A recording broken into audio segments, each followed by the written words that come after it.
Hello viewers, this is Deepak here. आज हम करने वाले हैं, हमने हमारा जो है टॉपिक नंबर 1 स्टार्ट किया था। ठीक है, टॉपिक नंबर 1 जो कि था नंबर सिस्टम का हमने थ्योरी वाला पार्ट वीडियो 1 करके मैंने डाला है। ठीक है ना, तो वहाँ पे आप चेकआउट कर सकते हो। मैं वीडियो के लास्ट में भी लिंक दे दूँगा या डिस्क्रिप्शन में लिंक दे दूँगा, तो आप वहाँ पर चेकआउट कर सकते हो। हमने उसका थ्योरी वाला पार्ट वो कंप्लीट कर लिया था, एक ही वीडियो में हमने उसको पढ़ लिया था। ठीक है ना, तो ये जो मैंने आपके सामने पेपर खोला हुआ है, ये EMRS की जो वैकेंसी हुई थी लास्ट आपके 2023 में। ठीक है, तो ये इस वैकेंसी का आपका पेपर है, ये मैथमेटिक्स का, TGT मैथमेटिक्स का। ठीक है ना, TGT मैथमेटिक्स का आपका पेपर है। तो हमारा जो टॉपिक है नंबर सिस्टम, इस नंबर सिस्टम के अब हम क्वेश्चन कर लेते हैं इस पेपर में जो आए थे। तो अगर मैं देखूं यहाँ पर, तो नंबर सिस्टम का क्वेश्चन देखो, ये रहा, ये क्वेश्चन है आपका नंबर सिस्टम का, क्वेश्चन नंबर 57। एक संख्या दी हुई है यहाँ पर, हमें पढ़े हम संख्या को तो 3.13113।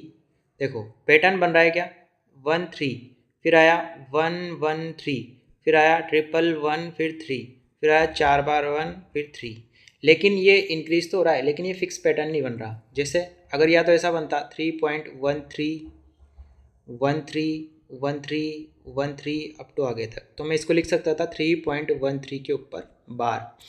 तो ये वाली जो संख्या होती है ना हमारी, अगर ऐसे रिपीटेशन हो जाता है, ठीक है ना, अगर रिपीटेशन हो जाता है तो वो संख्या कैसी होती है आपकी, परिमेय संख्या होती है। कैसी होती है, परिमेय संख्या होती है। अशांत होती है, इसको हम बोलते हैं अशांत आवर्ती दशमलव संख्या। और यहाँ पे जो इन्होंने दी हुई है, यहाँ पर कोई फिक्स पैटर्न नहीं बन रहा आपका, तो ये कैसी संख्या है आपकी, अशांत अनावर्ती दशमलव संख्या, जो कि किस प्रकार की होती है, आपके अपरिमेय प्रकार की। यानी आप इसे P/Q के रूप में नहीं लिख सकते। ठीक है, तो ये किसी संख्या है आपकी अपरिमेय संख्या होगी। ठीक है, उसके बाद चले हम क्वेश्चन नंबर 58। ये भी आपका क्या है, नंबर सिस्टम का क्वेश्चन है। क्या पूछा है इसने, यदि a और b दो विषम अभाज्य संख्याएं हैं तथा a किससे बड़ा है, b से बड़ा है, तो a² - b² किस प्रकार की संख्या होगी। अभाज्य संख्या, विषम अभाज्य संख्या, एक विषम संख्या या सम संख्या। चलो, जैसा कि इसने बोला मुझे कि a और b दोनों क्या है, विषम संख्याएं हैं, तो मैंने मान लिया a बराबर 5 है और b बराबर क्या है, 3 है। अब 5 और 3 माना है, आप चाहो तो कुछ और भी मान सकते हो, 7 मान लो, 7 11 मान लो, 3 11 मान लो, कुछ भी मान सकते हो। ठीक है ना, विषम होना चाहिए, अभाज्य होना चाहिए। तो और ये भी बोला है कि इसने क्या होना चाहिए, a b होना चाहिए। तो 5 क्या है मेरा, >3 होता है। ये मैंने यहाँ पे इसको सेटिस्फाई करवा दिया। अब यहाँ मैंने निकाला a² - b², तो मुझे क्या प्राप्त हुआ, 25 - 9 = 16, जो कि क्या है, हमारी सम संख्या है। ठीक है, कैसी संख्या है, सम संख्या। अब आप चाहो तो कोई भी दूसरी संख्या लेकर भी ट्राई कर सकते हो, आपको क्या मिलेगी, सम संख्या ही मिलेगी। तो आपका आंसर क्या हो गया, फोर्थ ऑप्शन, सम संख्या आपको प्राप्त होगी। और अगर मैं इसको जैसे थोड़ा और अच्छे से सोचना चाहूँ, तो a² - b² क्या होता है आपका, a+b × a-b। तो अब a+b क्या होगा, आपकी एक सम संख्या होगी, और a-b क्या होगी, आपकी एक सम संख्या होगी। क्यों होगी, क्योंकि a और b दोनों क्या है, विषम है। दो विषम संख्याओं का योगफल सम संख्या। कैसे, जैसे 1 + 3 = 4 सम संख्या, 3 + 5 = 8 सम संख्या। इसी प्रकार दो विषम संख्याओं का अंतर, वो भी क्या होता है, आपकी सम संख्या होता है। ठीक है, और यहाँ इसने बोला ही है कि a क्या है, b है। अगर a b होगा तो ये ऑलवेज क्या आएगा, पॉजिटिव आएगा। ठीक है ना, a - b क्या होगा, पॉजिटिव आएगा। तो सम संख्या को जब मैं सम संख्या से मल्टीप्लाई करता हूँ या गुणा करता हूँ, तो हमेशा क्या प्राप्त होती है, सम संख्या ही प्राप्त होगी। और यहाँ इसने a b बोल दिया, तो ये नेगेटिव तो होगा नहीं। तो ये आपका दूसरा क्वेश्चन था एक ही पेपर में, है ना। इसके बाद चले हम, ये थोड़ा अच्छा क्वेश्चन है, क्वेश्चन नंबर 59। ये भी क्या है, आपका नंबर सिस्टम का क्वेश्चन है। इसमें पूछा है इसने कि वह बड़ी से बड़ी संख्या जिससे 789, 861, 1069, यानी कि 700 89, 861, 1069 को भाग करने पर क्रमशः 7, 11 तथा 15 क्या आता है, शेषफल आता है ना। यानी कि बड़ी से बड़ी संख्या पूछी है जिससे इनको क्रमशः 7, 11, 15 शेषफल आएगा। यानी कि ऐसी बड़ी से बड़ी संख्या जिसको मतलब जिससे इनमें भाग लगाएं तो शेषफल क्या आएगा, 7, 11 और 15 आएगा। बड़ी से बड़ी पूछी इसने। तो इस क्वेश्चन को करने का तरीका क्या है, देखो 789 में को भाग करेंगे अपन तो शेषफल कितना आएगा, 7। तो 789 का शेषफल क्या है, 7। तो मैंने क्या कर दिया, 789 माइनस 7 तो कितना है मेरे पास, 782। 861 का शेषफल क्या है, 11। तो 861 में से मैंने 11 को घटाया तो क्या आया, 850।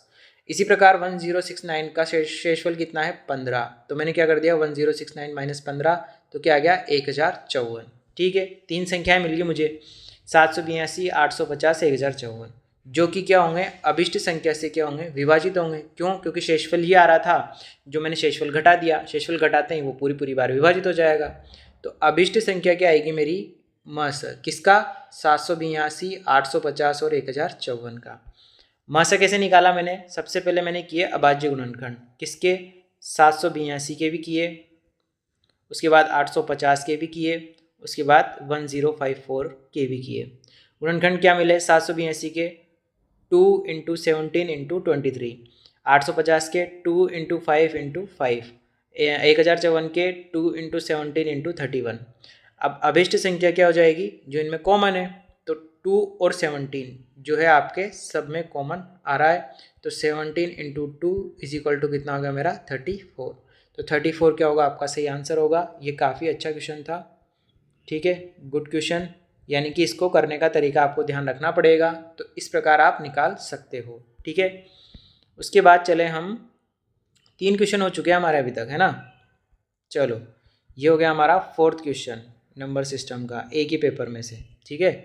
तो क्या पूछा है इसने, देखो 2 अंकों की एक संख्या अपने अंकों के योगफल के 4 गुने के क्या है, समान है, तथा अपने अंकों के गुणनफल के 2 गुने के क्या है, समान है। तो संख्या क्या होगी।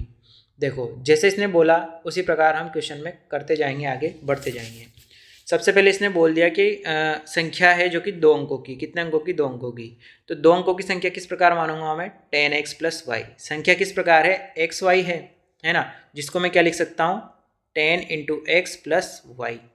देखो इसको गुणा करूँगा तो क्या आएगा, x 0, जैसे मान लो संख्या मेरी मान लो 35 थी, तो मैं इसको कैसे लिखता, 10 × 3 + 5, तो ये हो जाता मेरा 30 + 5 = 35 या 35। तो ये इस प्रकार से मैंने इसको रिप्रेजेंट किया है। तो 10x + y मेरी क्या होगी, संख्या हो गई। अकॉर्डिंग टू क्वेश्चन इसने क्या बोला है कि यह संख्या इसके अंकों के योग के 4 गुने के बराबर है। तो मैंने इक्वेशन बना ली, इक्वेशन ये बन गई, सोल्व आउट किया तो y बराबर क्या मिला मुझे, 2x मिला, ठीक है। ये आप देख लेना, कैलकुलेशन सिंपल कैलकुलेशन आप कर सकते हो। पुनः अकॉर्डिंग टू क्वेश्चन अगली लाइन में क्या बोला है उसने कि यही संख्या अपने गुणनफल, दोनों अंकों के गुणनफल के 2 गुने के बराबर है। तो कर दी मैंने बराबर करने के बाद सोल्व आउट किया, यहाँ तक पहुँचे, ठीक है। उसके बाद ये यहाँ तक पहुँचे, उसके बाद मैंने क्या किया, y = 2x था ना, तो y = 2x की वैल्यू कहाँ पुट कर दी, यहाँ पर पुट कर दी y की वैल्यू पुट करते ही मेरे पास क्या आ गया, इक्वेशन बन गई, x × x - 3 = 0। तो x बराबर क्या मिला मुझे, 0 और 3 मिला। x = 0 मैंने किस में रखा, इक्वेशन नंबर कोई सी भी बोल दो इसे, जैसे ये वाली ले लो, इक्वेशन 1। इक्वेशन 1 में मैंने x = 0 रखा तो y बराबर क्या मिला मुझे, 0 मिल गया।